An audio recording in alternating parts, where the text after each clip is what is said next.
ce geste de toi viendra mon secours.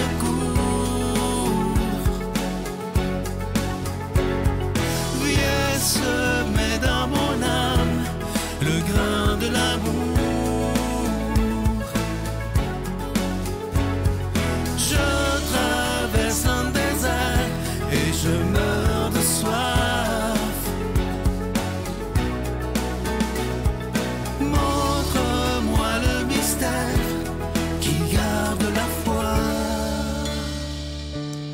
Bienvenue à votre émission La Victoire de l'amour en ce vendredi 17 février 2023. On rejoint tout de suite pour sa chronique Christine Michaud et à l'homélie, on s'en va à Paris rejoindre le père Michel Marie.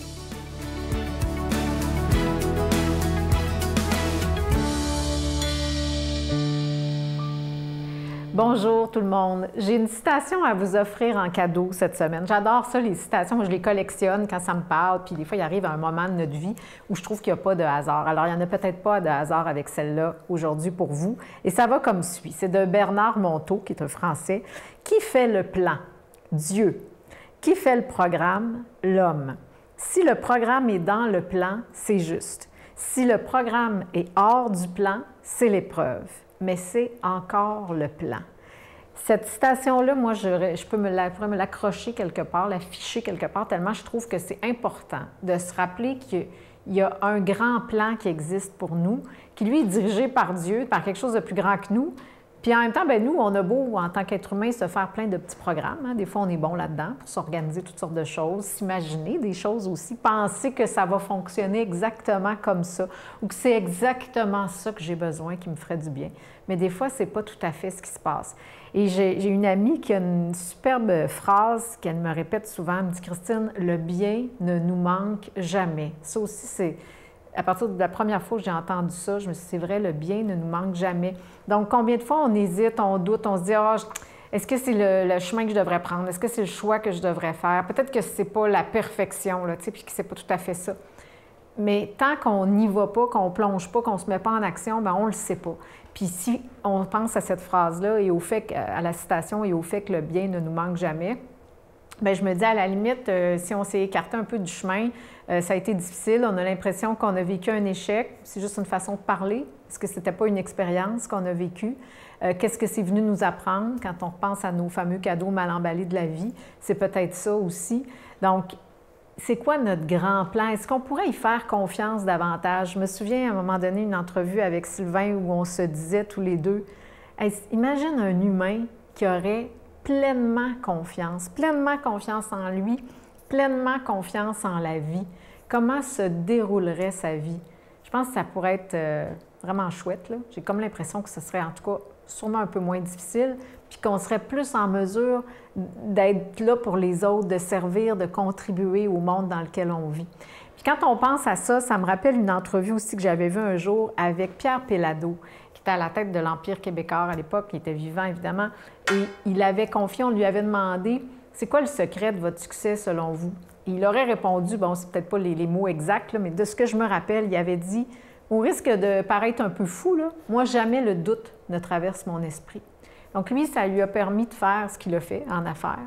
Mais nous, dans notre vie de tous les jours, comment on pourrait diminuer un peu ce doute, cette angoisse constante? Est-ce que ça ne serait pas de croire qu'il y a un grand plan, qu'il y a quelque chose de beau qui nous attend, puis qu'on peut se laisser guider davantage? Tu sais, on parle souvent de la providence, de dire « Ah, mais c'est drôle, quel hasard, c'est vraiment particulier, les synchronicités de la vie. » Mais je pense que plus on développe, on amplifie la confiance et la croyance que le bien ne nous manque jamais, bien, plus on va les voir, ces drôles de hasards ou ces synchronicités qui nous guident. Et je pense que plus notre route va être lumineuse à ce moment-là. Alors, c'est vraiment la grâce que je vous souhaite. Bonne semaine à vous. Notre Père qui es aux cieux, que ton nom soit sanctifié, que ton règne vienne, que ta volonté soit faite sur la terre comme au ciel. Donne-nous aujourd'hui notre pain de ce jour. Pardonne-nous nos offenses, comme nous pardonnons aussi à ceux qui nous ont offensés. Et ne nous laisse pas entrer en tentation, mais délivre-nous du mal, car c'est à toi qu'appartiennent le règne, la puissance et la gloire pour les siècles des siècles. Amen. Mon Père, je m'abandonne à toi. Fais de moi ce qu'il te plaira. Quoi que tu fasses de moi, je te remercie. Je suis prête à tout, j'accepte tout, pourvu que ta volonté se fasse en moi, en toutes les créatures. Je ne désire rien d'autre, mon Dieu. Je remets mon âme entre tes mains. Je te la donne, mon Dieu, avec tout l'amour de mon cœur, parce que je t'aime, et que ce m'est un besoin d'amour de me donner, de me remettre entre tes mains, sans mesure, avec une infinie confiance, car tu es mon Père.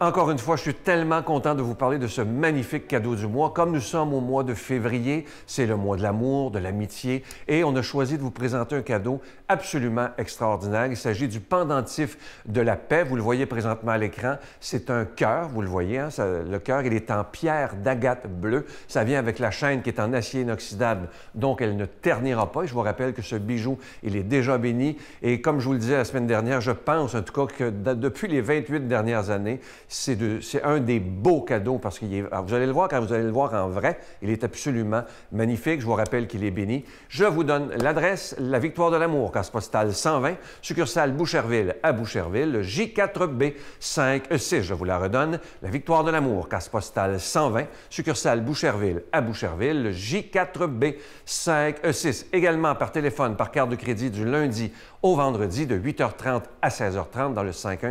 514-523-4433, 523-4433 ou sans frais le 1-888-811-9291, 1-888-811-9291 et aussi sur notre site Internet. Vous savez que c'est une façon très sécuritaire, rapide et efficace de faire votre don. C'est le www.lavictoiredelamour.org.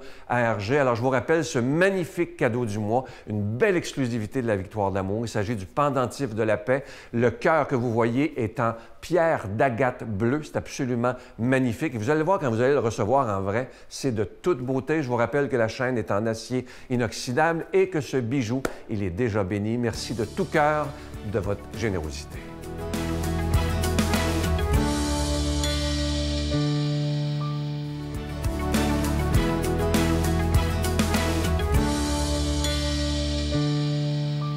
Joie de vous retrouver. Un grand bonjour de Paris. Évangile de Jésus-Christ selon saint Marc.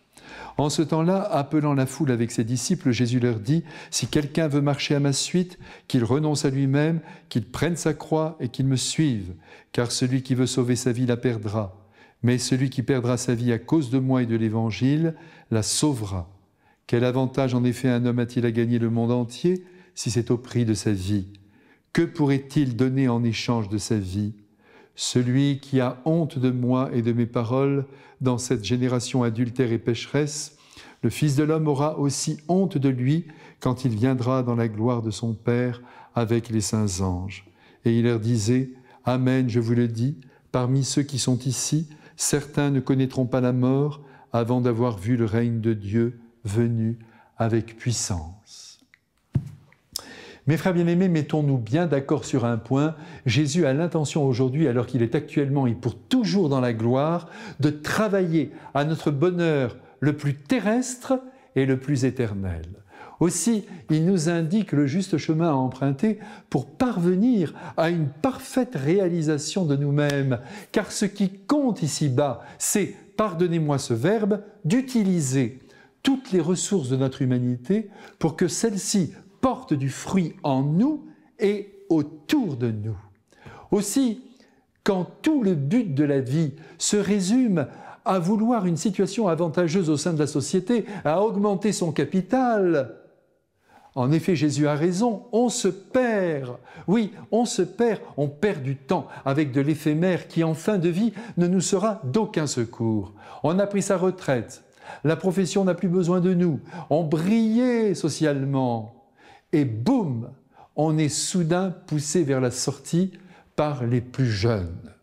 Quant à l'argent, à l'accumulation des biens, ce n'est pas la peine que j'insiste, mais je le redis quand même, on perd un temps fou à faire des plans sur la comète, on comptabilise son fric, et pour en engranger le plus possible, on se prive même de bonnes et saintes choses.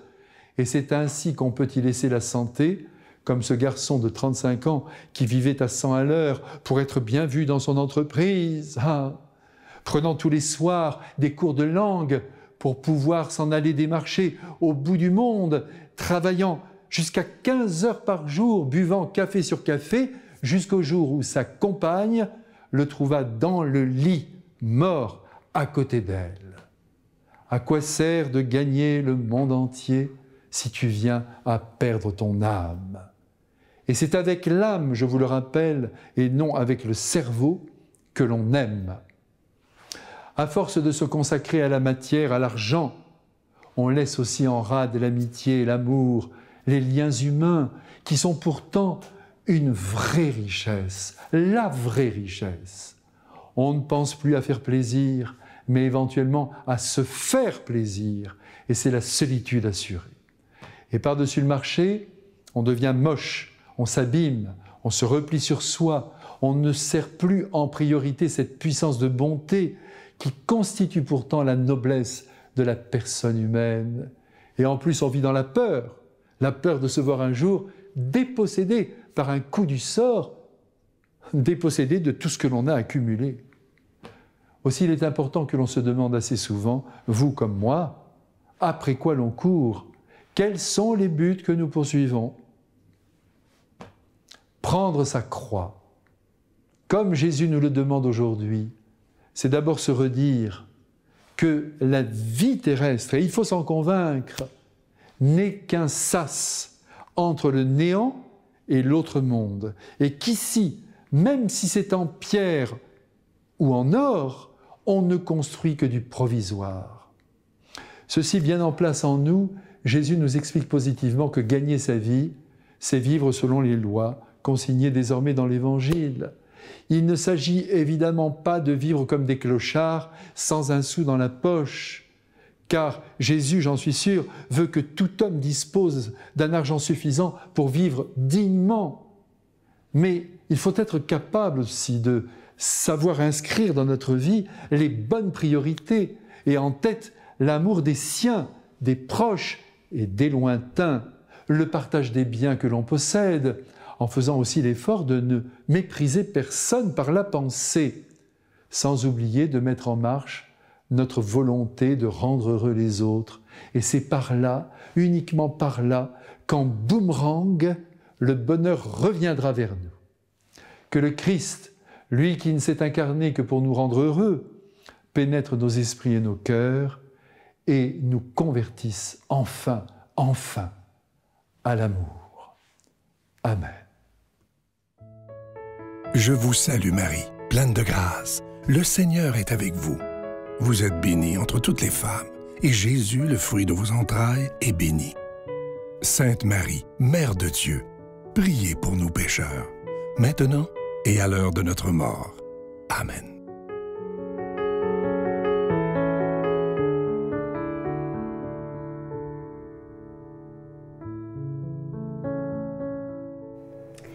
Vous le savez, la perfection n'est pas de ce monde. Soyons aujourd'hui bienveillants, ayons de la patience et de la miséricorde envers nos propres défauts, nos propres maladresses, nos propres imperfections et celles des autres, évidemment, parce que rappelons-nous que quand on juge quelqu'un, ça ne le définit pas lui, ça nous définit nous. Faisons attention, ne portons pas de jugement, soyons bienveillants en pensée, en parole et en action, que ça paraisse qu'on est habité par la bénédiction, la bienveillance, par la présence du Dieu Tout-Puissant. Bonne journée. J'ai plus besoin de me comparer à personne. J'ai même plus besoin, en fait, de me dépasser. J'ai juste besoin d'être qui je suis. Seigneur, je crois, mais augmente ma foi. Seigneur, je crois,